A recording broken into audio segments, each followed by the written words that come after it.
O senador Ciro Nogueira disse que se Jair Bolsonaro se tornar inelegível, vai ficar ainda mais forte. O ex-ministro da Casa Civil de Bolsonaro deu uma entrevista ao Estúdio I na Globo News.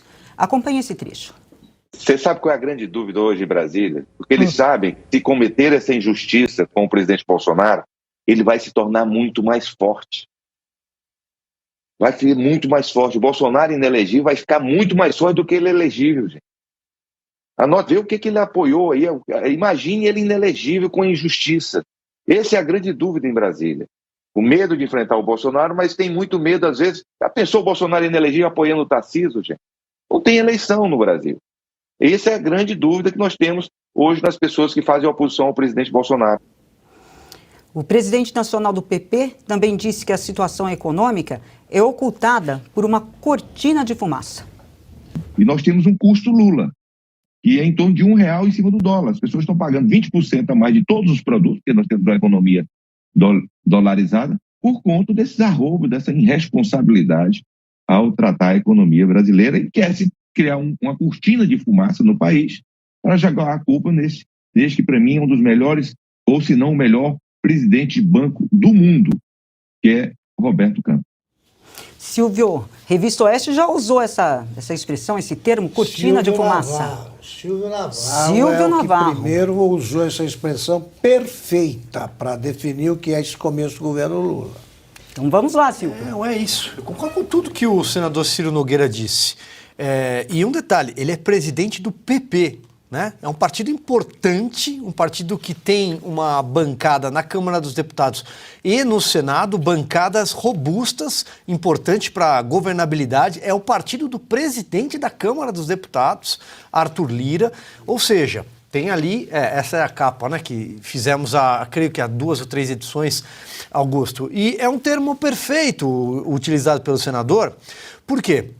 Retrata bem o que é que a gente está vendo. O Lula, em 90 dias, daqui a pouco vai fazer 100 dias de governo, que é aquela data na qual os governos são submetidos aí a algum escrutínio, né, inclusive da imprensa, da mídia, porque seria o término da lua de mel. Né? Em 100 dias já é tempo suficiente para se implementar algumas medidas, apresentar algum pacote para a economia, ou pelo menos um mísero plano de voo, coisa que esse governo não fez até agora. Não conseguiu explicar qual é o arcabouço fiscal, simplesmente aprovou uma PEC da gastança ainda antes de assumir o governo e até agora não disse qual é o compromisso com o teto de gastos, que eles inclusive são contra.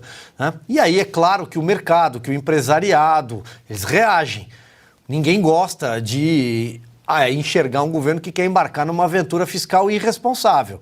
É um governo que está aumentando a gasolina, aumentando tributos, quer taxar o tempo inteiro, tem esse discurso.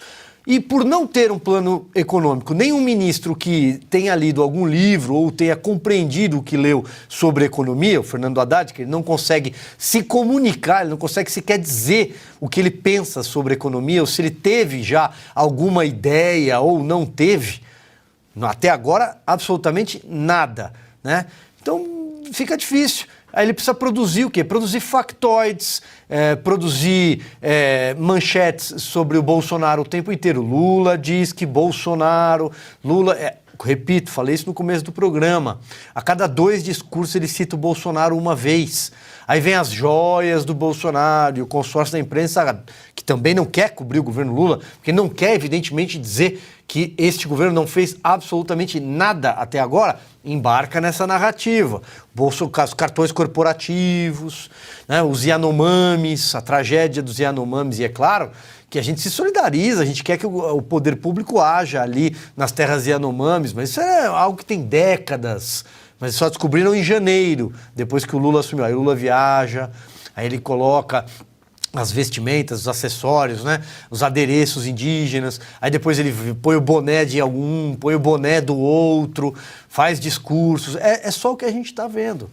Até agora não tem nenhum plano econômico, tem 2 ministros que a imprensa esqueceu deles, a velha imprensa aqui na Oeste a gente lembra, né? 2 ministros que frequentam páginas policiais desde que sentaram na cadeira.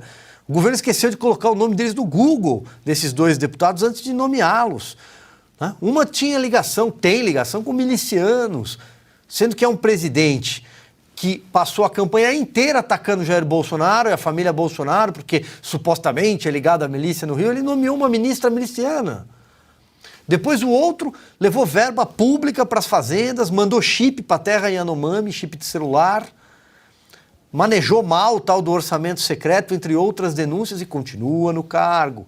A Petrobras completamente aparelhada por sindicalistas, chefiada por um ex-senador que tinha empresa do ramo, ou seja, um conflito de interesses, 600 cargos na mão para nomear em conselho de administração e diretorias por causa da lei das estatais que foi desfigurada. É um governo que quer aparelhar o tempo inteiro, 37 ministérios, salário mínimo aumento, R$14 de aumento para o salário mínimo. Cadê o poder de compra do salário mínimo real do Lula? Nada. Bravata o tempo inteiro, palanque o tempo inteiro. E Jair Bolsonaro. É disso que se trata. Isso é a cortina de fumaça. Sobre o Campos Neto, para encerrar, perdão por ter me alongado um pouco, Campos Neto foi eleito o melhor ministro, melhor chefe de banco do mundo recentemente. Né? Tem estirpe, inclusive, tem clareza, sabe se comunicar. O Fernando Haddad não sabe.